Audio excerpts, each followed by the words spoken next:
what are you like with Christmas presents? Well, I'm working on being more grateful to receive borderline shit presents. Yes. My wife had a go at me, basically, because her sister got me a present which was a snow globe with a picture of our kids in it. The intention is nice. Yeah, but the present is shit. Look, what do you think Christmas is for? Pretending that I haven't been brought up as a Hindu. Listen to this sentence. I think Romesh would like a snow globe. Who says that? It's worth just being grateful, practising gratitude. Shall we do that today? Happy Christmas, Romesh. Oh, thank you so much, Kerry. You're welcome. That was good, very good, Thank well you. done. Oh! This is a banana holder. Laughing, look how happy you are. And also, the other thing is, all bananas have exactly this curvature.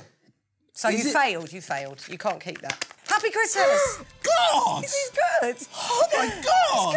It's good. A smaller than regular size tea towel. Often I've thought to myself, do you know what? I want something that can only really dry 2 plates and then it has to be changed. You've been sarcastic? No, I'm saying... When you're over-enthusiastic, it's a bit weird, isn't it? No, I really like it. OK, so what do we think we've learned? I've learnt to sort of be a bit more grateful, even if I don't immediately like the present. Oh, it's an absolute pleasure. pleasure. You've actually genuinely changed my life. Thanks, Romesh. I feel that I've changed your life as well. Can I? You... All right, you can keep it. Thank you.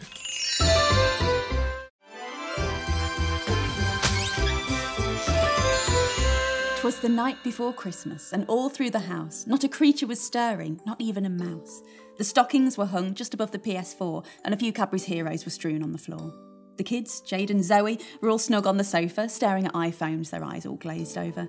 And Dad, overheating in a red North Face fleece, just wanted to be allowed to watch Strictly in peace. Mother was doing a That's Life Sudoku when all of a sudden she heard a loud knock. Who should it be but Santa, in all of his trimmings, a red suit, white beard, and he seemed to be singing Vindaloo by Fat Les. He seemed likely to fall, then he burped, dropped his lager and he fell in the hall. A half hour later, his mind was much keener. He'd had coffee and the wrapped been Zoe's pashmina, and after he'd half sobered and been a bit sick, he admitted he wasn't the real St. Nick.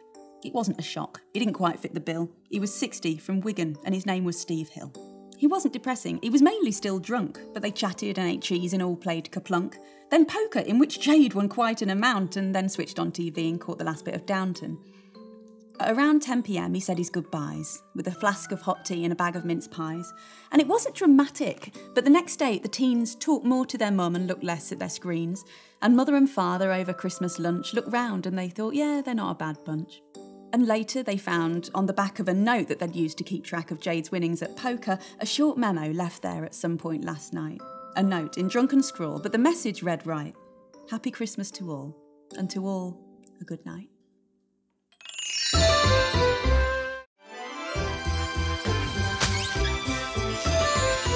Ho, ho, ho.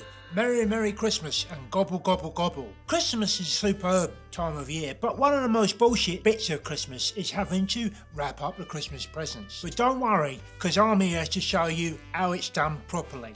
My grandmother, she wants some skis because she's a pain in the arse. So we start at the bottom and we work up. Wheel it into position. This is standard. Just keep circling it. First thing you have to do is separate the jelly itself from the plate. And you do that very easily by going like this.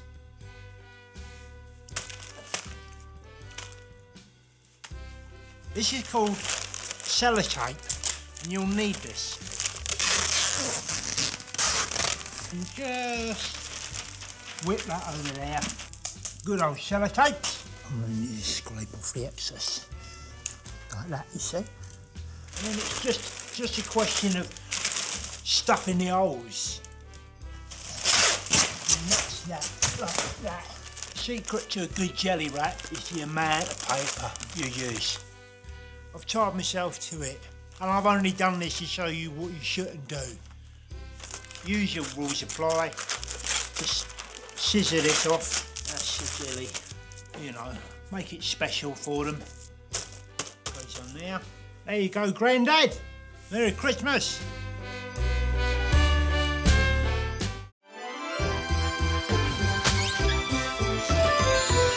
Hello Hello, I'm Ed Gamble, Merry Christmas. The main aim of Christmas is to eat, drink and be merry. Well, sod the eating stuff. Today I'll be drinking and making the ultimate Christmas cocktail. Firstly, mulled wine. I think that is a very important ingredient because you get the cinnamon flavour in there. Port, of course, bit of mimosa. Baileys, naturally. A nod to the Irish. I can't imagine Advocaat's going to do anything horrible in here. Nothing should react like that. That is absolutely awful. By the magic of Christmas, I promise this is going to taste delicious. Instead of ice, some sprouts. What I would say is if you pop 6 or 7 in the Christmas cocktail, you don't have to have any sprouts. Very important to not get any nice vodka. Do things the Dave way and buy non-name brand vodka. That'll just loosen everything up a bit there. A lot of people thinking, where's the mixer, Ed? Surely you need a fizzy mixer in there, a tonic perhaps. Well, you're forgetting, we've got Brussels sprouts in there. What you're looking for colour-wise is the skin tone of a very ill person. That's what you're after. Flecks of green is a bonus if you can get them.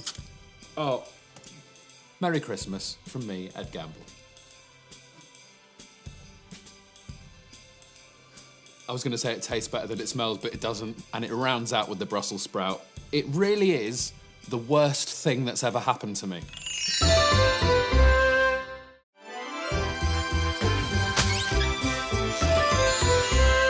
Christmas time, mistletoe and wine, has nothing to do with Jesus' birthday, Jesus Christ, the Son of God. But for those of us not brought up in a Dickensian orphanage, or in foster care, or forced to go to church on Christmas Eve, Mum, then you know the most sacred scripture come Christmas time for a child is the Christmas catalogue. Toys, wee-hee. The catalogue would arrive and you'd flick through pages of fine quality jewellery, sovereign rings, blenders and hair dryers until you finally got to the promised land, the toy section. Now in the 80s, we still adhered to gender stereotypes, so as a boy you'd be like, I don't like dollies like Barbie and her cynical British equivalent Cindy. And you'd make your way to the G.I. Joes and all the action figures. I don't know why, they're all the same downstairs anyway. You would visualise what it'd be like to be one of the models in the catalogue and be able to play with a real-life, mother-loving Sword of Fundera from Thundercats with an actual glow-in-the-dark Eye of Fundera, batteries not included, and be paid to do it! And then I'd work up a sweat, having a screwball scramble only to cool myself down with like a Mr. Frosty or a Soda Stream. And I told myself that one day when I had enough money, Under My Tree would look like a 1998 to 1991 Christmas catalogue, and I'd be rich with all the toys just like Macaulay Culkin or Michael Jackson. But then at some point, I went through puberty and discovered girls and music, and it never happened. But every now and again, when I feel nostalgic, I like to look for a Christmas catalogue and look at all the toys and remember what it's like to be a kid again.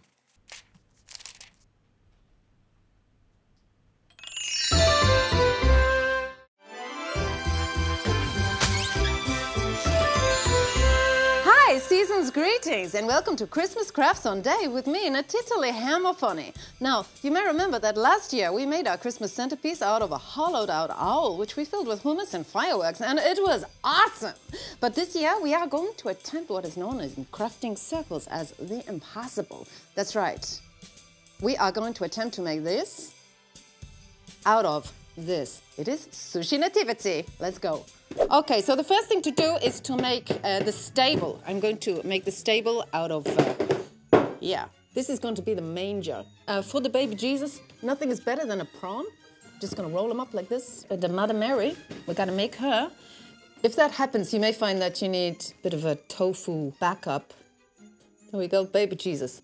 So this is an excellent wise man, and now we're going to cover the stable with nori, the prawn. I'm going to use as his cloak. The other thing about this, it really is tremendous fun, and the smell is nothing like as bad as you'd imagine. The avocado is very useful. This is the wise man's gift. I'm going to put like some ears also on the cow. The angel is actually like just a bit wispy, because you're not actually going to eat it. It's really nice just to make it all a bit shiny, because it's Christmas. I'm going to put this all over it like that. Yeah. So there you go. They said it couldn't be done, and it has been. Sushi nativity. Take that. Happy Christmas.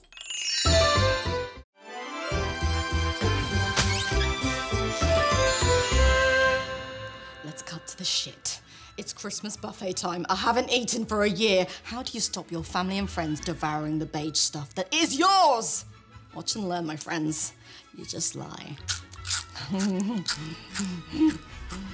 Okay, we all have the eco-warriors in our family pack, but at Christmas, they're animals. Hey, love, you can't eat that, it's meat, and it's gluten. You can't eat gluten, that's really bad. And also, it's pretty much 100% plastic. It's the tears of a child labourer. Donald Trump made it! Come to sweet mama. So everyone has a teenage nephew that are just the worst offenders. They eat and never put on weight. Oh my God, I'm so sorry, Eric. I didn't know. I thought your parents were going to wait until you were 18 to tell you were adopted. Oh, darling, have you lost your appetite? Yeah. Nan, oh my God, you can't eat any of that, darling. No, don't eat it, it's shit. It's actual shit. Mum's gone crazy. She's got shit and she's just painted the buffet and moulded it into food, but it's actual shit. Seriously, you got to talk to her. Go. The local vicar, like a child who believes in Father Christmas, you know how to rock his world. You know, I've got a thing for vicars. You want to see my spread? I got ya running. Oh.